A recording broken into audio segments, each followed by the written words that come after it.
James was grumbling about how much work he had to do. "I'm supposed to shunt trucks and coaches, as well as pull my trains," he complained. "How does the fat controller expect me to keep my trains on time when I'm worn out from all the shunting? Here, there, and everywhere. That's where I am." "Rubbish," snorted Gordon. "You just rush about looking busy. It's the real work, the sort of work we do, that counts." "Humph," puffed James. Later on, the Fat Controller came round to give the engines their instructions for the next day. James was to shunt trucks in the yard, while Edward was to take trucks of heavy stone to the harbour. "Oh no," complained James.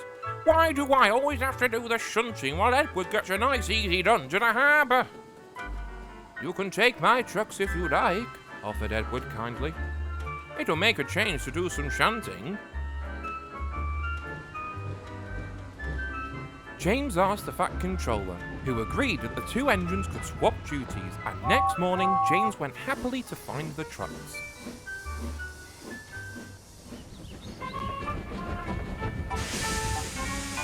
"This is going to be easy," he puffed as he set off for the harbour.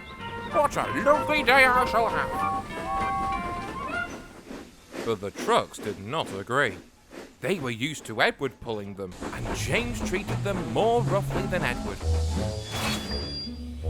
"James is red," snickered the front truck to the others. "and we know what red means, don't we? It means stop. Let's stop on the hill and see how he likes that."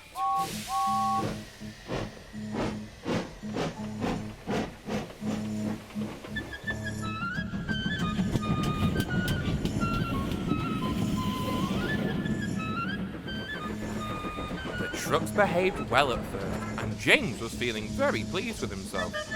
Then he started up the hill. "Something's wrong," muttered James. However hard he puffed and pulled, he couldn't seem to get very far. Then, to make matters worse, he felt his wheels grind to a complete halt beneath him.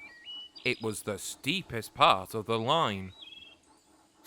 James tried to pull forward, but he was afraid that a coupling would break and he would lose one of the trucks altogether.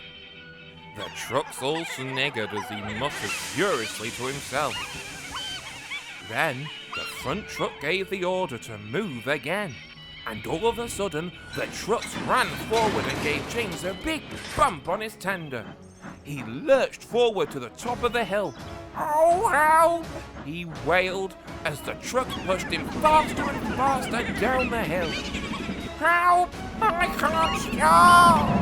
cried James.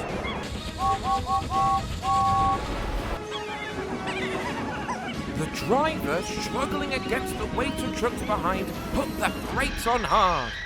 And gradually, as they reached the bottom of the hill, James slowed down.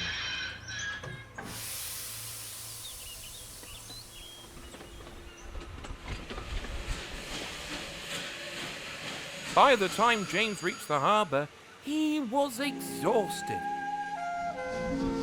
When he had finished, he went warily back to the yard, quite looking forward to doing some peaceful shunting.